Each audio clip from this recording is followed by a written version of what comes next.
السلام عليكم ومرحبا بكم في قناتي دعاء الشهيوات.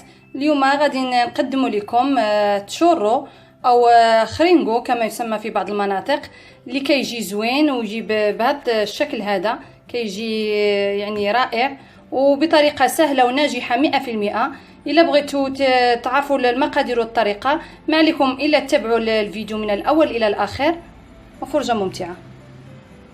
بالنسبه للمقادير، عندنا 220 غرام ديال الدقيق الابيض، ملعقه كبيره من السكر الخشن، عندنا رشه من الملح، ملعقه كبيره من الزبده او ما يعادل 20 غرام، كاس يعني كبير ديال الماء عادي، وعندنا بيضه واحده. في كاسرونه غادي نديرو الماء، عندنا كاس ديال الماء، نديرو السكر، نديرو الزبده ورشه خفيفه من الملح،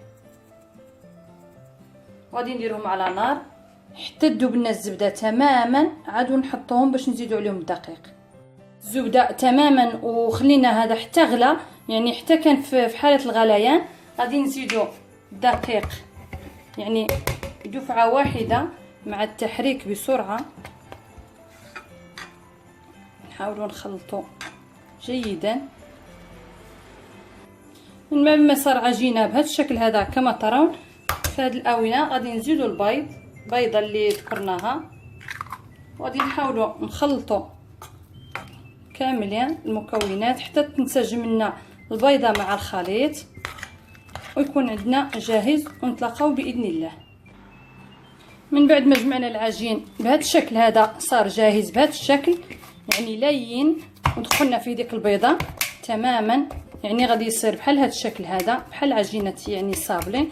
غادي في هذه الاونه غادي ناخذوا واحد يعني هذا البوق اللي كنديروا فيه الحلوى، غادي نحاولوا ندهنوه شويه بالزيت بهذا الشكل هذا باش ما تلصقناش العجينه لانها رطبه، وغادي نحاولوا نديروا العجين بهذا الشكل هذا. غادي نجيبوا اناء فاش غادي نحطو، غادي ناخذوا العجين غادي نديروه هنايا في هذا البوق هذا، وغادي نحاولوا ندكو بهذا الشكل هذا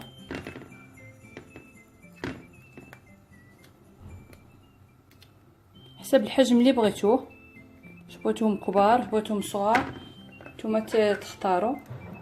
الشكل هذا نحاول نديرهم صغار يعطونا هذا الشكل.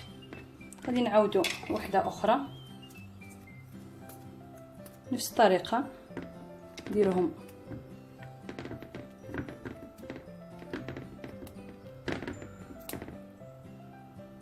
بهذا الشكل، ونحاولوا نسدوهم في الجانب يعطونا هذا الشكل هذا. غادي نستمروا نستمر انا باش كامل في العجين اللي عندي، نخرجهم في هذا البوق هذا،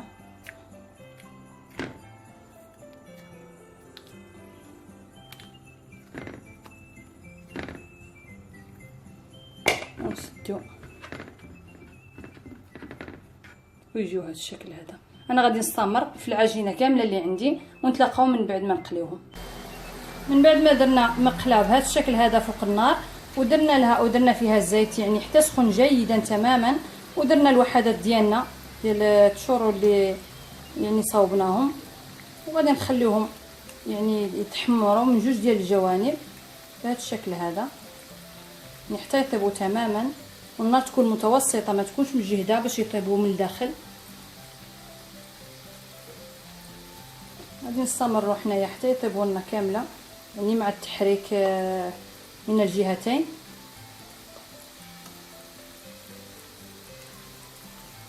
الشكل هذا يعني يجيو رائعين، ما ياخذوش وقت اطول. نتمنى تجربوهم ان شاء الله. غادي نستمر انايا يعني في التحريك ديالهم حتى يطيبوا من جوج ديال الجوانب ان شاء الله، ونتلاقاو في طبق التقديم باذن الله. فوالا، من بعد ما سالينا التشورو ديالنا او خرينغو كما يسمى في بعض المناطق، كل واحد وشنو كيسميوه، صار جاهز بهذا الشكل هذا، كيجي رائع بالحقيقه، يعني مقرمش ويجي زوين. وانا درت عليه شويه السكر حبيبات من الافق يعني باش يجي احسن. كنتمنى تجربوا هذه الوصفه اللي قدمت لكم اليوم. وإلا عجبتكم هذا الفيديو اللي قدمنا لكم، ما عليكم الا ديروا لنا لايك للفيديو باش يوصلكم دائما الجديد، وتدعمونا وتطوعوا على الجرس باش دائما يصلكم الجديد. ونشكر كاع المشتركين الجداد اللي شاركوا معايا في القناه وكيعطيونا يخليو لنا التعليقات الزوينه. كنشكركم من اعماق قلبي، ونتمنى تدعمونا وتشاركوا معنا اكثر فاكثر باش نعطيو المزيد. نشكركم، والى فيديو قادم باذن الله. الى اللقاء.